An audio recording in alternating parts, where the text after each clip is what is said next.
Hello. Today, I want to talk about the servers Cabal Online in Europe and Cabal Online in South Korea.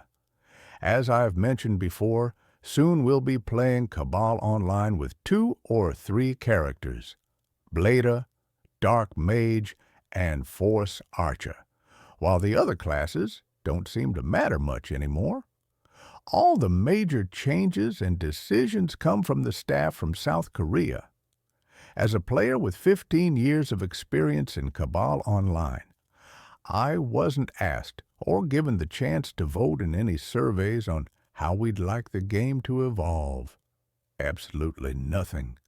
Everything is decided for us, because it's believed to be better this way.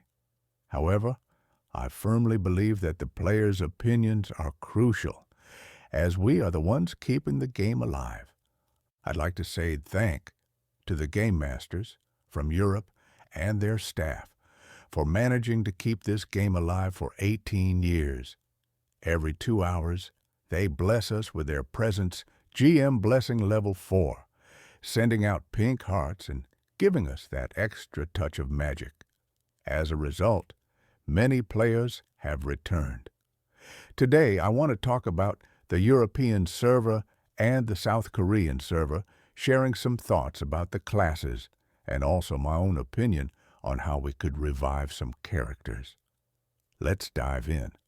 Cabal Online Europe is distributed and operated by EST Games, who hold the rights to manage the game in this region.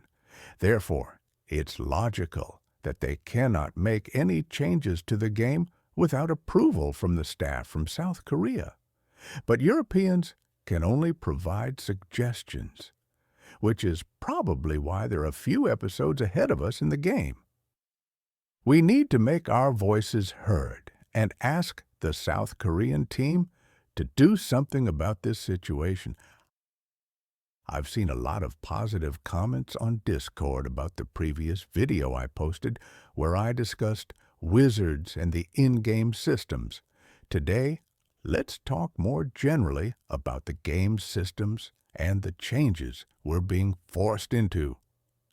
Let's start with some Discord comments. And the manipulator says, if you think wizards are bad, try the armor classes. Yes, the situation is quite grim here. Gladiators and Force Shielder have long been dead due to the system not offering them anything. These 2 classes need to be resurrected, which is tough, making them the rarest characters in the game. As you can see, the Lordman is a Force Shielder and mentions that he has the same issue. He can't even get past the first boss in Forgotten Temple B 3F, even though his CP is 1.3 million. Sad, right? And Jovic said, I'd also suggest if you want a real change, Blader is the way. Dark Mage is nice, but Dark Mage pops at 1.4 or 1.5 million CP, while Blader is completely different case. It's not just damage, defense matters a lot also. I suffered as warrior for 7 to 8 years, never making that mistake ever. About the warrior, it's a good character, but even he's waiting for a breath of fresh air. He needs help too. A few years ago, no one would move in front of the warrior. As a wizard, I always enjoyed having him in my party. And Ionut says, merit too doesn't matter. You need over 1.3 million CP to run Forgotten Temple B 3F decently. Even so, the wizard is good for other parts than dealing damage. Forgotten Temple B 3F is designed for a 7-player party, so it's tough. True, but all dungeons were designed to be played with a 7-player party, no matter what dungeon, including Altar of Sienna 1 and 2, which we couldn't finish without 7 players. Let's not forget about Forgotten Temple B2F, where we had strategies for how to approach each fight. The problem is, these 7-player dungeons have turned into solo tasks, and not all classes can complete them with the same CP. As you know, It's not easy to reach a high CP once you hit a certain target. As we know, wizards have massive AoE, so they spend all day in Eternal Chaos Arena and Glacius Inferna. The rest of the dungeons are left for the smart players. And iBest says, Forgotten Temple B3F is hard?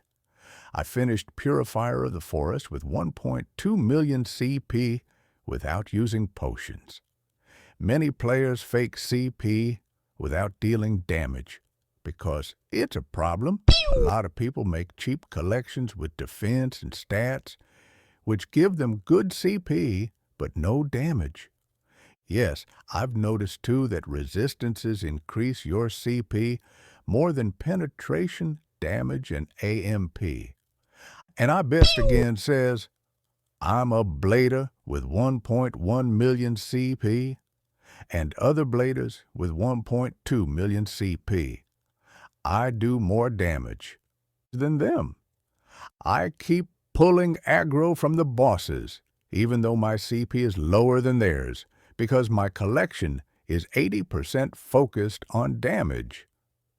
And the Riding Storm says, since Korean development is so professional and doesn't care about game balance, 99% of people are blader, with very few playing Force Archer. Other classes are just slower or unable to do much at the same CP. That's why I switched from Force Gunner to Dark Mage. Force Gunner is just unplayable and takes too long. I really like this comment. Many people aren't happy with the characters they play. I, for example, enjoy the Wizard, but I have to play one of the two classes that don't quite bring me joy. As a result, many players quit because they're not attracted to the character they're playing, and eventually they leave. That's why I wonder, what happens if I switch to Dark Mage and don't like it? You might say I should stick with Wizard, but when I see others doing much more damage at the same CP, it's no longer fun. This game used to make every character feel important. Back in the day, you couldn't complete a dungeon without characters who dealt damage, like warriors and bladers. If the boss was too hard, you needed force bladers for debuffs. And if the boss had a spike attack, you couldn't do it without force shelters. If the dungeon was too long, you needed a wizard because no one wanted to dance around the dungeon for hours. Potions were too expensive for Furry Potion Level 3, and our support character, Force Archer, used to stay behind all the other characters and keep us alive with his heal so we wouldn't die. But today, I apologize for calling you support. But that was your past, Force Archer. You didn't hurt anyone back then, but now you beat me up wherever you see me and catch me. Mad Bober says he loves his Force Blader character and doesn't want to change classes. And Mr. Scene says, yeah, I agree. Blader and Dark Mage have great single-target damage. Wizard has better group damage than both, though. Armor classes are supposed to have great defense but less attack. However, at high levels, defense means nothing. This game isn't just for solo players. If people want to play solo, they should go for single-target classes with high damage. That doesn't mean it shouldn't be more balanced, of course. If you think you can change that, go for it. I really like this comment, too. Have you noticed that single-target classes are the most played? Damage is so satisfying when you see them in battle mode, too. Like Dark Mage, Blader, and Force Archer. It feels much better to deal quick, small hits than to deal slow, heavy ones. I'd prefer to call this DPS, damage per second. So, I propose that the other classes, which are stuck in the game system waiting for a change, should get their own single-target abilities like Dark Mage, Blader, and Force Archer. We shouldn't be sweating and breaking our fingers in Battle Mode 3 when those in Battle Mode 2 do so much more damage without even trying. For example, wizards have 2 battle modes with AoE. We don't need 2 battle modes with AoE because most bosses are solo fights. 1 AoE is enough, and I would gladly give up Battle Mode 2 for a single-target mode, just like Dark Mage, with fire as a wizard. This way, gladiators and force shelters might finally rise from the ashes too. And one more thing, I suggest creating an event where players can't play solo. Increased drop rates based on party size. This way, maybe we'll make new friends and stop playing solo. We won't discriminate against classes, as we were all important at one point and couldn't do anything without each other. Besides, even if we get a good item drop, it'll be shared among the 7 of us, and no one will benefit much.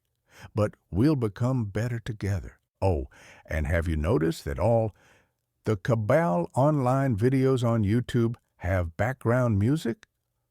Players streaming on YouTube, please stop adding music in the background while recording your gameplay without speaking. All the videos are just music with no voice. We don't need to listen to your music. We want to hear you speak.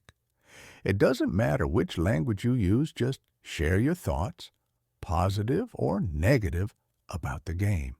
The issue is that we don't have many options in the game because all we hear is music. I can be the DJ at home if I want to, and let's raise our voices together, make ourselves heard all the way to South Korea. Thank you for watching. Now you can leave comments on this video, which will also help me. I forgot to enable comments on the previous video, so I took the comments from Discord instead. Goodbye. With blessings and hearts, may you be stronger and your CP grow higher.